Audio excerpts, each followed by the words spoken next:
Muy buenos días, tardes ya. Bienvenidos a esta clase de lo que es Historia de los Bautistas. Estamos viendo la historia de los Bautistas en México.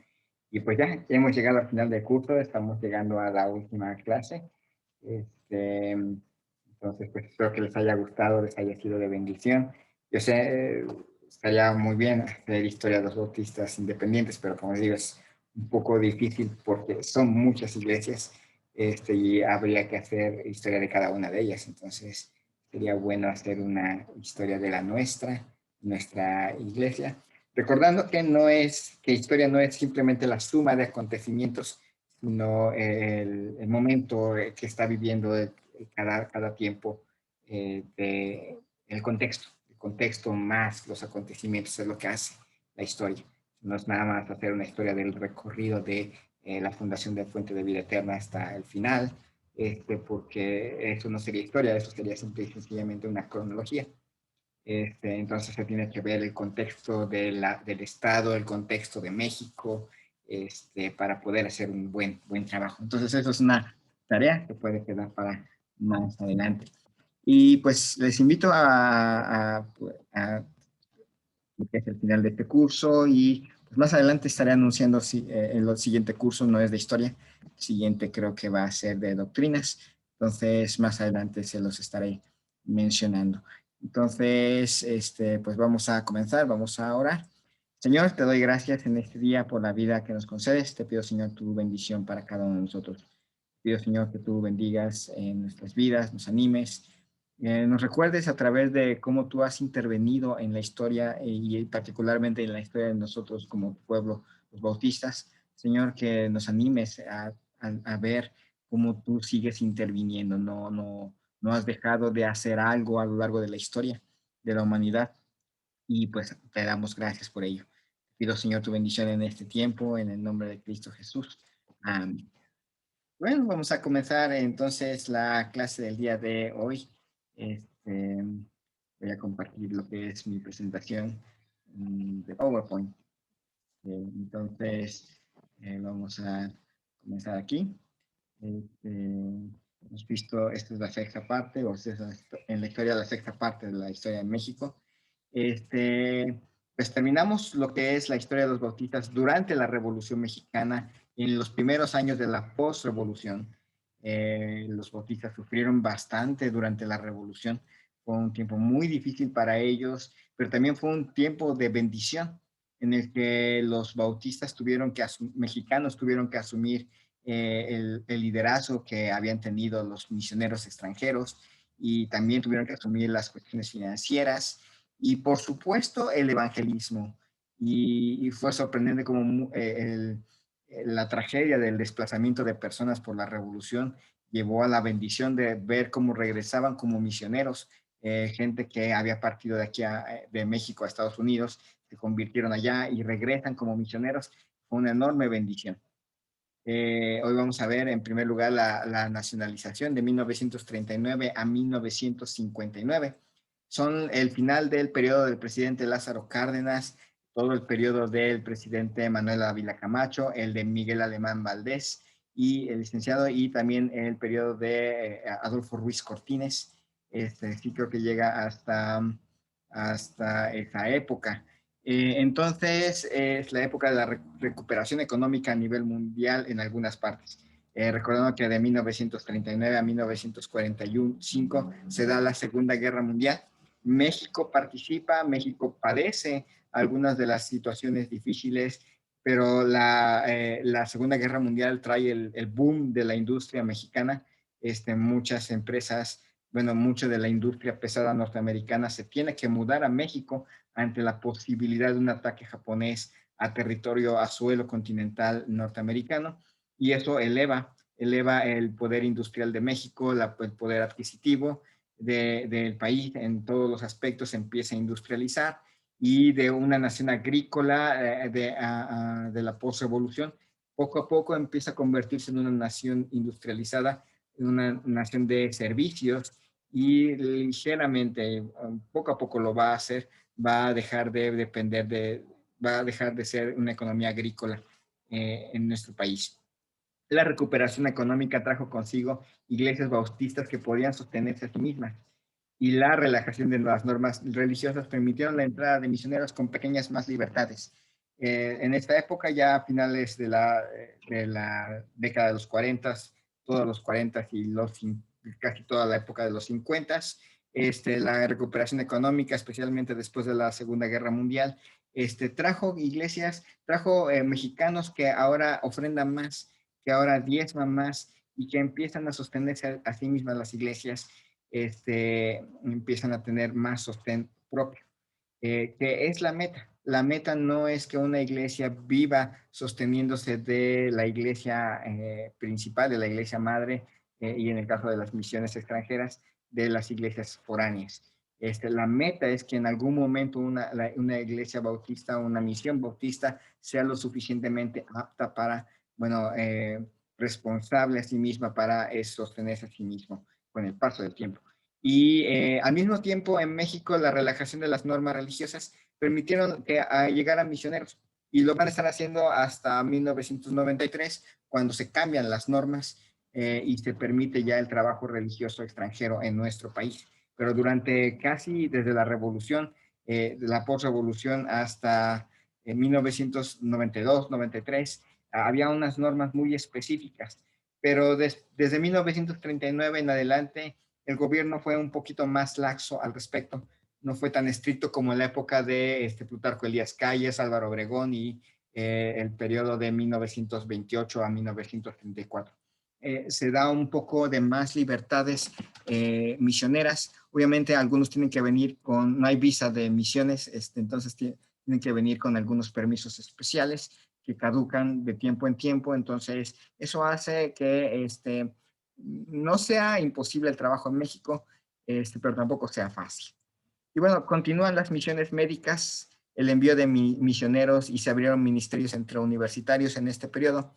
Hay que recordar que una forma de entrar a nuestro país sin necesidad de un permiso especial por cuestiones religiosas era a través de obreros capacitados, de obreros calificados o trabajadores calificados en diferentes áreas. Entonces llegan misioneros bautistas, pero en las misiones médicas, y trabajan a la par en un sistema de salud que todavía es muy frágil. Acaba de salir de la revolución. En 1939 apenas está formándose el Instituto Mexicano del Seguro Social. La década siguiente va a haber el nacimiento del ISSSTE. Y obviamente a lo largo del país todavía existe mucho rezago médico y pues bueno, llegan las misiones médicas.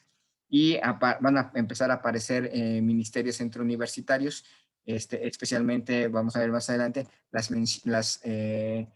como diríamos, son como hotelitos, pero no son hoteles, son eh, como mesones o lugares especiales donde los estudiantes pueden tener hospedaje durante los semestres educativos.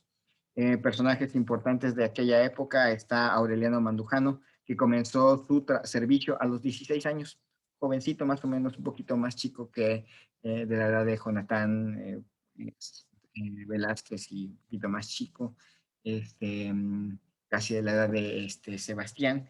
Bueno, empezó su servicio a los 16 años, trabajando en Tapachula, Chiapas, allá en el extremo sur de nuestro país, bueno, sureste mexicano.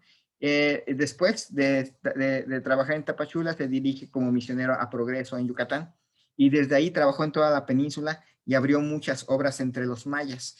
Fue un misionero local a la zona maya. Hay que recordar que Chiapas hoy en día ostenta el primer lugar en población no católica en nuestro país.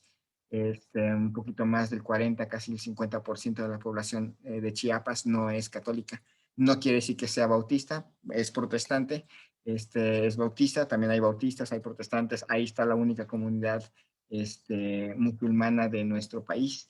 Es un estado muy diverso religiosamente, pero es el único estado con esa proporción de no católicos en México.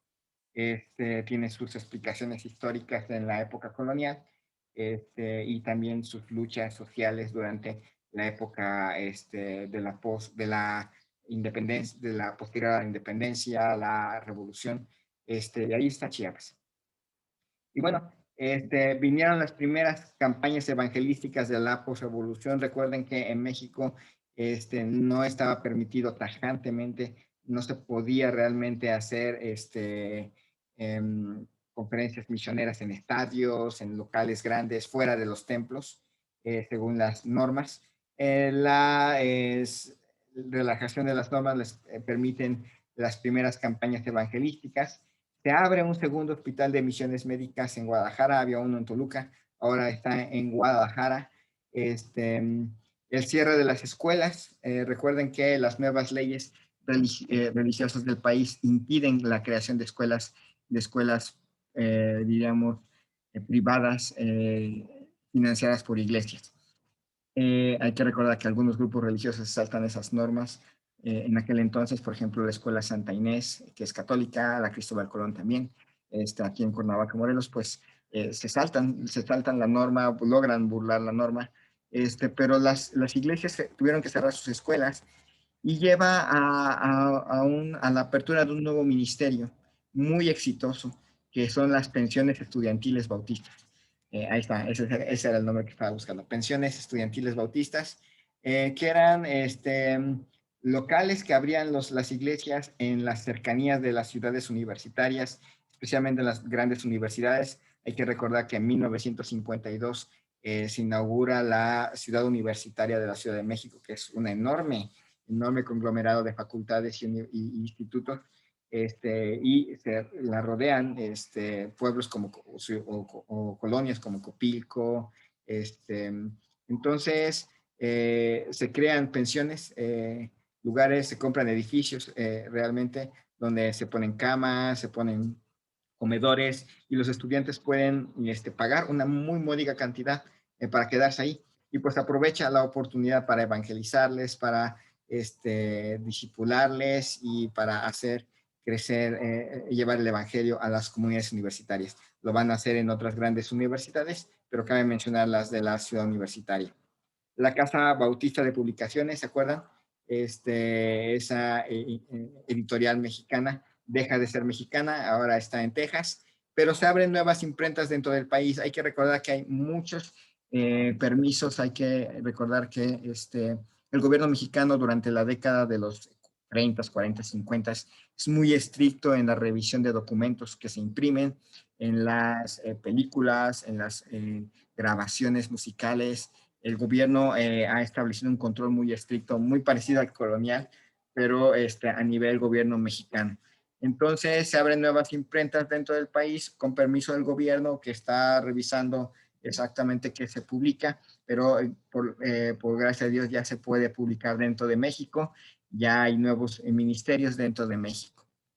Se abrieron seminarios y obtuvieron el permiso del gobierno para funcionar. Obviamente el gobierno tenía que cuidar que se hacía, pero se permite. Recuerdan que antes de la revolución había grandes seminarios, se cierran con la guerra, se intentan abrir tras la guerra, pero luego viene el gobierno de Plutarco Elías Calles, que con sus leyes religiosas, que no nada más afectan a los católicos, también afectan a las demás denominaciones, pero después el gobierno permite la apertura de seminarios e institutos bíblicos, que va a ser, pues, que diríamos, una constante a lo largo de nuestra historia. En 1949 nace la Confraternidad Bautista de Bautistas Bíblicos, que agrupa a los bautistas independientes y fundamentalistas de México e iglesias bautistas que deciden separarse de la Convención Bautista Mexicana. Se hace una separación dentro de la Convención Bautista y además están ya, podemos ver que ya en 1949 ya hay registro de iglesias bautistas independientes y fundamentalistas. No es un movimiento moderno, de hecho es un movimiento del siglo XIX, el fundamentalismo bautista. De hecho, cada religión y cada denominación tiene su grupo fundamentalista. Y no es un grupo donde exclusivamente es fuegos de evangelismo y cosas así. No, es el fundamentalismo histórico es una vuelta a las doctrinas bíblicas, una vuelta a la esencia de las escrituras y a luchar porque se enseñe Biblia. Eso era el fundamentalismo histórico y eso debe ser debemos entender nosotros en Fuente de Vida Eterna como el fundamentalismo. No es una vuelta a la normatividad, una vuelta a ¿cómo se llama? A la ley, es una vuelta a la palabra de ellos. Entonces ya podemos ver, para 1949 ya hay un grupo así. Estamos hablando de la posguerra mundial y estamos hablando ya de los gobiernos de Miguel Alemán, por ejemplo, y del despegue económico, le llaman a esa época el milagro mexicano, la época en que hasta un obrero podía aspirar a tener un carro, la clase media podía tener servicio doméstico y muchas cosas dentro de México. Obviamente el campo y los indígenas, ellos seguían relegados en aquella época. Es en 1959 cuando todos los puestos directivos de la Convención Bautista Mexicana, ahora sí todos, estaban ya dirigidos por mexicanos, sin la intervención de misioneros extranjeros, alcanzando la nacionalidad de esa rama de los bautistas. Es decir, mientras entre los bautistas independientes y fundamentales va a seguir el trabajo misionero extranjero, en la Convención Nacional Bautista finalmente son los mexicanos los que ocupan todos los puestos directivos y ejecutivos de este organismo, con lo que se puede hablar de ya una nacionalización de la comunidad bautista más grande del país. Hay que recordar que los bautistas de la convención son los que agrupan numéricamente al mayor número de bautistas y con los que se puede, digamos, con los que se puede ver más gráficamente lo que sucede. En cambio, en las bautistas independientes es un poquito más difícil graficar porque son muchas y están dispersas, pero la convención como agrupa todos sus datos de todo el país, pues les permite a ellos graficar más rápidamente lo que está sucediendo en su numeración. Llegamos a la década de los 60s y 70s, la época de la proliferación. Es una década importante para México. Es durante los gobiernos me parece que es Adolfo López Mateos. Sí, hay un mercado en su honor, y que fue el que creó CIVAC, o fundó CIVAC. También es durante el gobierno de Gustavo Díaz Ordaz, de 1964 al 70. Entonces son dos sexenios cubiertos aquí. Es el inicio del declive del milagro mexicano. El milagro mexicano va avanzando en la década de los 50, de repente se empieza a frenar y ya empieza a irse de picada en la medida en que otros países empiezan a industrializarse. En la década de los 60 fue una década de crecimiento numérico y de iglesias en todo México, en las comunidades bautistas. En el caso concreto, como les digo, de la Convención Nacional Bautista, que es la que es más fácil de historiar, porque es un solo movimiento, esta pudo concretar programas de beneficio para obreros ministeriales, proyectos de construcción y misiones. Ellos, como están agrupados, podían agrupar también todos sus recursos y poder hacer programas que beneficiaron a obreros, dándoles seguro, que es algo importante, y proyectos de construcción de iglesias y de misiones, entre ellos. Diversas entidades misioneras de Estados Unidos enviaron misioneros a México y se levantaron obras en diversas ciudades. Se crearon programas médicos de ayuda agropecuaria, de evangelización y apoyo social. Sería bueno buscar cuál es la iglesia bautista independiente más antigua de Cuernavaca. En algún momento sabía que era la que está ahí en Plan de Ayala, como la más antigua, no necesariamente la más fuerte, pero sí la más antigua. Entonces empiezan a llegar misiones y misioneros a lo largo de todo el país. Se crean programas médicos, que es una de las actividades misioneras bautistas más importantes que hubo en México en la década pues ya vimos que desde la época del Porfiriato hasta la década de los 70 vienen programas de ayuda agropecuaria. Por eso es interesante que haya iglesias bautistas en zonas agrícolas, no industrializadas. Nos acordamos, por ejemplo, de nuestros hermanos que están en Chapulhuacán, allá en Hidalgo, es una zona agrícola y hay iglesias bautistas. Probablemente entraron en esas décadas.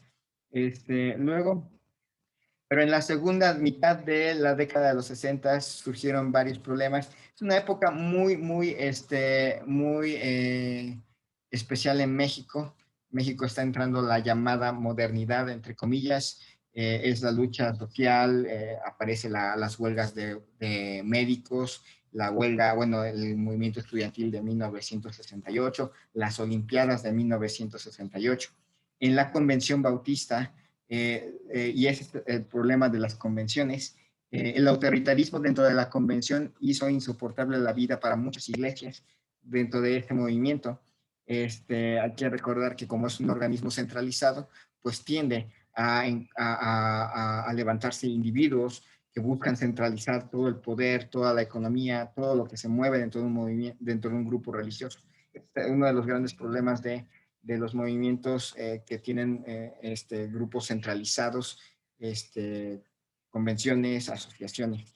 El problema de la relación con el ecumenismo en México para la Convención Nacional Bautista fue muy acentuado. Un número de líderes de este movimiento estaba de acuerdo con el ecumenismo. Ya vimos un poco de ecumenismo cuando empezamos la serie de clases, nuestra relación con el ecumenismo, que es de rechazo. Los independientes fundamentalistas y algunos grupos importantes de bautistas en el mundo rechazan el ecumenismo porque le vemos el color, le vemos, le vemos la esencia.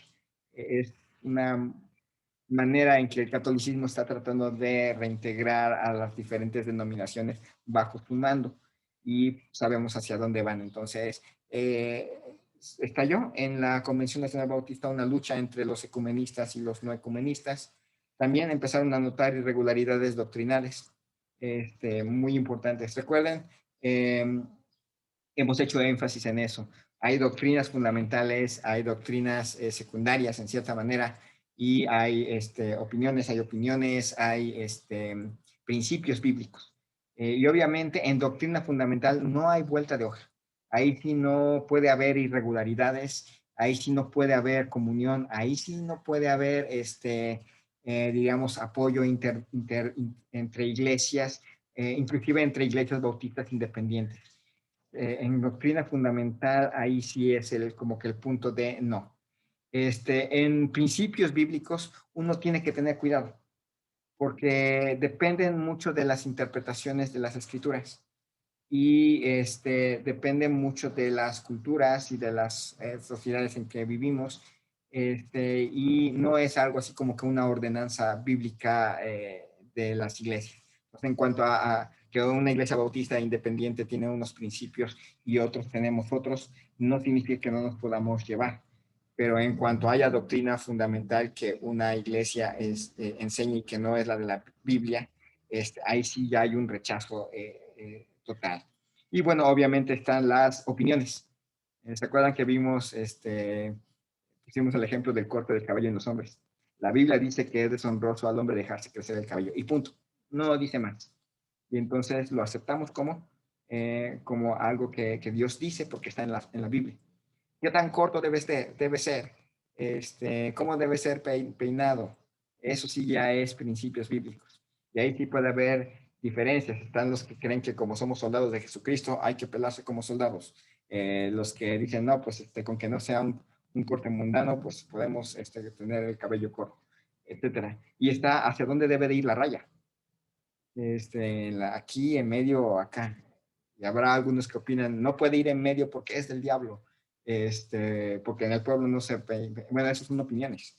Entonces, en la Convención Nacional Bautista surgen irregularidades doctrinales muy serias, no nada más en principios bíblicos y en opiniones, sino también en doctrina fundamental.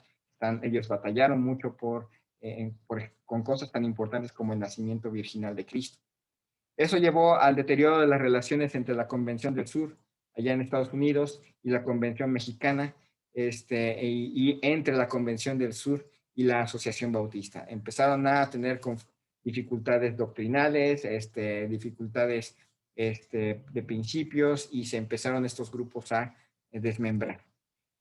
Dentro de la Convención Nacional Bautista comenzó a surgir un movimiento conservador que se oponía al liberalismo y al ecumenismo del liderazgo de la convención.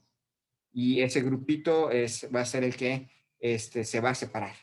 La Convención Nacional Bautista va a conservar ese rasgo liberal y ecumenista, lo va a conservar, Y recuerden que esas esencias sí tienen problemas serios, especialmente en las cuestiones doctrinales fundamentales, que sí hay doctrina fundamental que ellos no enseñan. El resultado fue la separación de varias iglesias, misiones e incluso seminarios que se apartaron de la convención.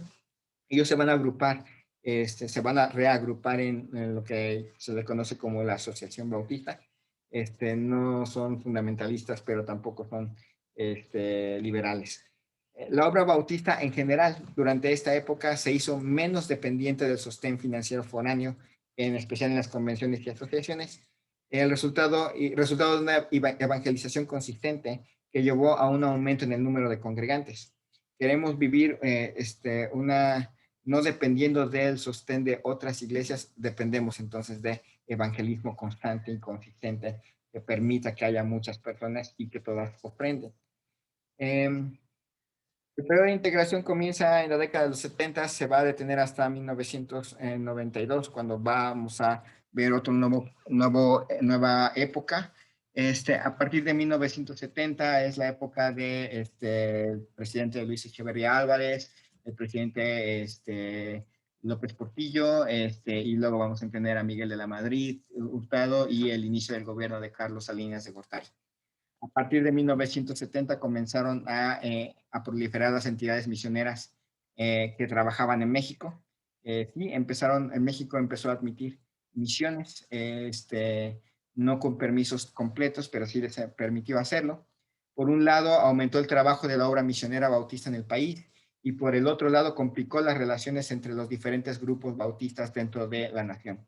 Y lo entendemos. A medida que van aumentando el número de bautistas en nuestro país y el número de agencias misioneras, el número de misiones, se va creando ese ambiente en el cual los bautistas empezamos a mostrar nuestra esencia individual, en cierta manera. Por ejemplo, el movimiento de bautistas independientes se agrupan algunos, otros no se agrupan y se mantienen independientes, y así andan en todo el país. La Convención Bautista fue la entidad bautista donde más patente se ve el crecimiento debido a la concentración de datos. Eso no quiere decir que sea el único grupo que creció. Todos crecieron, pero ellos, como concentran datos y los pueden medir, es donde se nota más cómo crecieron ellos. Y bueno, lo que ocurre después de 1993 es periodismo. En historia, recuerden que más o menos se le da un lapso de 30 años, para empezar a historiar ciertos eventos, por más o menos, es como una convención forzada. Si no después de 30 años se puede empezar a ver realmente si hubo un impacto claro de ese evento en la historia. Aunque hay eventos muy claros, por ejemplo, para nosotros la pandemia es un evento claro, histórico, que va a traer consecuencias. Entonces, lo que hagamos después de 1993 sería simplemente una documentación para que se convierta en historia más adelante. Y pues con eso terminamos la clase. Ha sido una bendición haber recorrido desde el surgimiento del nombre bautista, los bautistas en la historia, etcétera. Ha sido los principios bautistas, los bautistas ubicados en el contexto histórico, un poco del surgimiento de los bautistas y de ahí la historia de los bautistas en México. Es una gran bendición estar con ustedes. Espero que les haya sido útil este cursito pequeño. Quedan los videos ahí en mi canal de YouTube, le pueden dar like al canal y pues ya pueden ver esos videos después, o pueden descargarlos, no sé. Creo que sí se pueden descargar. Entonces, si no, pues buscamos la manera de llevarlos a una forma de descargar para que se tengan por ahí. Pues bueno, que Dios les bendiga y vamos a orar. Señor y Dios, te doy gracias en esta tarde por la vida que nos concedes, y gracias, Señor, porque has permitido concluir el curso. Gracias, Señor, porque podemos saber que a lo largo de la historia tú has obrado en un pueblo, tu pueblo, y entre nosotros, los bautistas. Gracias. Gracias, Señor, por permitirnos que llegara el Evangelio hasta nuestra ciudad, por enviarnos un misionero, por mover todo aquí en México para que pudiera predicarse el Evangelio entre nosotros. Gracias, Señor, te damos. Pido, Señor, tu bendición para cada hermano o hermana que ve el curso, que tú sigas bendiciéndoles en sus vidas. En el nombre de Cristo Jesús. Amén. Bueno, hasta luego, que Dios les bendiga grandemente. y nos vemos después. Hasta luego.